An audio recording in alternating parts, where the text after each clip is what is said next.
국회가 여야 간 다툼으로 유료 방송 합성 규제 논의를 계속 미루면서 우려의 목소리가 높아지고 있습니다. 이 통사들이 케이블 TV를 인수하며 덩치를 키우고 있고 또 글로벌 OTT의 영향력도 갈수록 커지는 등 시장이 빠르게 변하고 있기 때문인데요. KT 등 국내 기업만을 위한 규제라는 비판도 여전합니다. 이명재 기자의 보도입니다. 최근 이 통사들의 케이블 TV 인수로 유료 방송 시장이 뜨겁게 달아오르는 가운데 합상 규제 제도입에 대한 찬반 논쟁도 거세지고 있습니다. 정권을 진 국회는 여야 간 대립으로 규제 논의를 또 연기했으며 제도입에 대한 찬성, 반대 의견이 여전히 팽팽한 상황. 합산 점유율을 제한해 특정 사업자의 독과점을 막겠다는 건데 현 시장 상황과 맞지 않다는 목소리가 커지고 있습니다.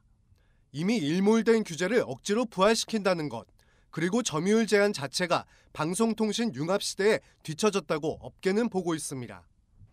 KT가 제도입 논의에 대한 부담으로 발이 묶인 사이 경쟁사들은 발빠르게 케이블 TV 인수를 발표하며 덩치를 키우고 있다는 점에서 공정 경쟁을 저해한다는 비판도 있습니다.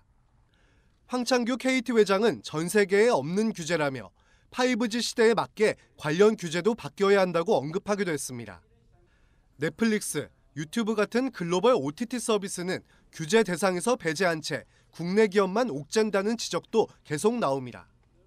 외국계 사업자들의 어떤 서비스를 국내에서 많이 이용하고 거기에 어떤 독점적인 어떤 지위를 외국계 사업자가 가질 수도 있는데 이런 것들을 고려했을 때는 오히려 이런 장치들이 국내 사업자의 어떤 보호라든지 국내 사업자의 어떤 뭐랄까 산업 육성 이런 차원에서도 한번 검토를 해볼 필요가 있다고.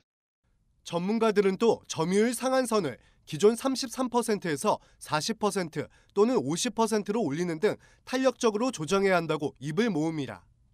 시장은 빠르게 변하는데 정치적 다툼으로 규제 도입 여부가 차일피일 미뤄지면서 비난의 화살이 점점 국회로 향하고 있습니다. 머니투데이 방송 이명재입니다.